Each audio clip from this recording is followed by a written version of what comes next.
नमस्कार। Between the lines with निरुंजन में आपका स्वागत है।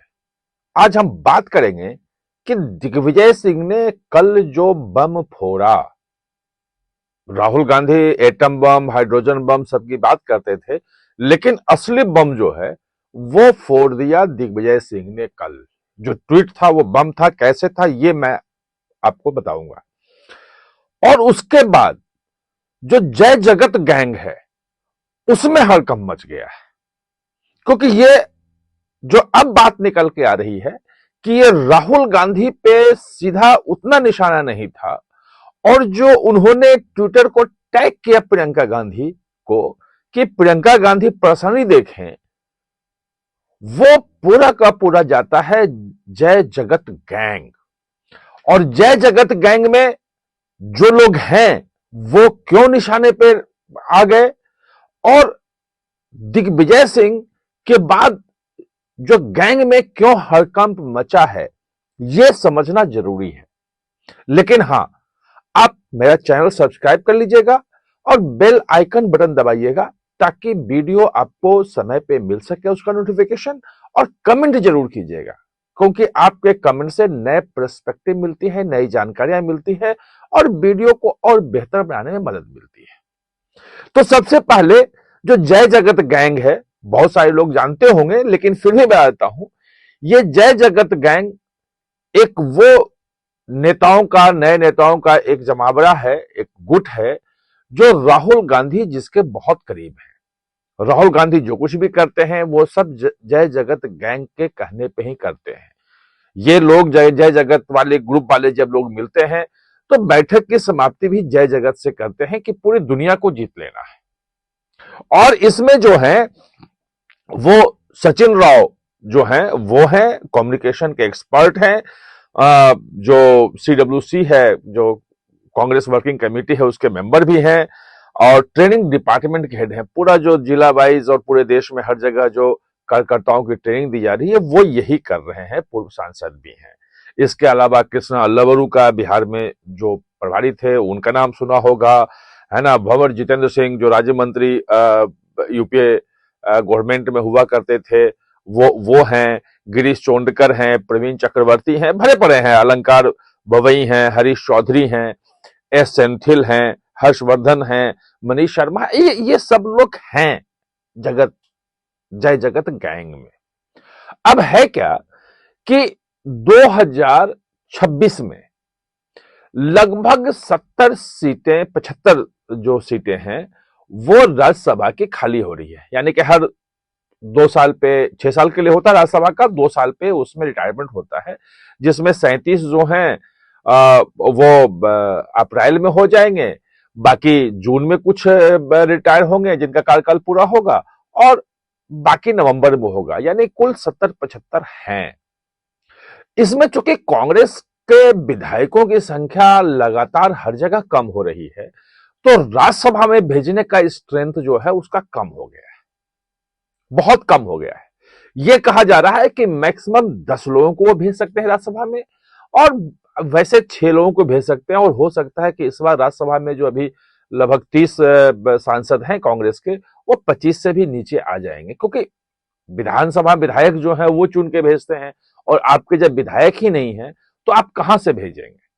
जो भेजने की स्थिति है सबसे अधिक वो आपकी कर्नाटका से है, लेकिन कर्नाटका में जो है वो 4 जो है वो जून में खाली होगा, 3 आप भेज देंगे, एक जेडीएस और बीजेपी ले जाएगी, तो सबसे अधिक आप वही कर सकते हैं। तेलंगाना में आपकी सरकार है, वहां से 1-2 भेज सकते हैं। जो बाकी जगह है महाराष्ट्र में जिस ढंग से हार हुई एनडीए की, महाविकास आघाड़ी की विधानसभा चुनाव में, तो वहां तो एक सीट आ जाए तो बहुत है। उसमें भी एनडीए में तमाम घटक दल भी हैं। वहां प्रियंका चतुर्वेदी से लेके और शरद पवार सबके कार्यकाल खत्म हो रहे हैं, तो किसको भेजेंगे, क्या भेजेंगे, वो भी एक देखना पड़ेगा।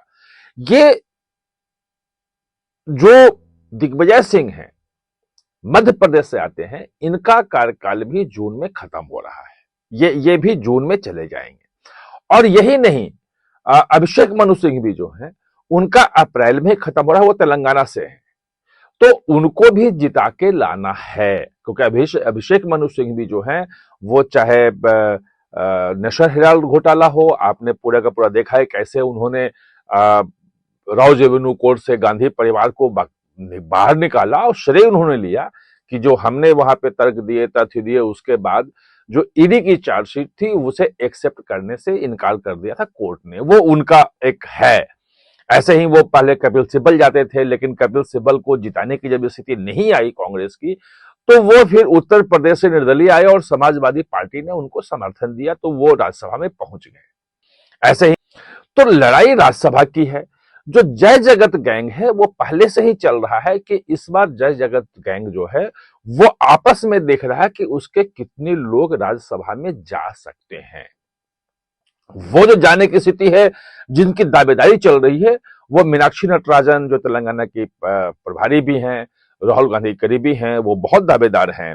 सचिन राव जो है, बताया कि जय जगत गैंग में जो वो कम्युनिकेशन के एक्सपर्ट हैं और पूरा ट्रेनिंग सेंटर, जो ट्रेनिंग का जो उनका कैंपेन चलता है, डिपार्टमेंट है, उसके हेड भी हैं, तो उनकी बात भी है। कृष्णा अल्लाबरू भी चाह रहे हैं कि भाई राज्यसभा में उनको भेजा जाए। बाबर जितेंद्र सिंह जो हैं वो राज्यसभा की दावेदारी कर रहे हैं, के राजू हैं वो भी कर रहे हैं, एस सेंथिल भी कर रहे हैं, हरीश चौधरी भी कर रहे हैं। ये कई लोग हैं, यानी कि जो जय जगत गैंग है वो ये चाह रहा है कि राज्यसभा की जो सीटें खाली हो, जो भेज रहे हैं, तो नई पीढ़ी वहां आ जाए और ये हमारे लोग वहां पे अब दिखें, और आपस में उनके बीच में चर्चा भी होती है कि इसका तो पक्का है, इसका नहीं है। जो पुराने लोग हैं, जैसे अभी अगर आप अशोक गहलोत को देख लें, तो वो एक एमएलए हैं, राष्ट्रीय राजनीति में आ गए हैं। वो भी चाहते हैं कि राजस्थान से भले कांग्रेस हार गई हो, लेकिन एक सीट वहां से आ सकती है राज्यसभा की, तो वो ये दावेदारी कर रहे हैं कि कहीं उनको भी वहां से मिल जाए जगह।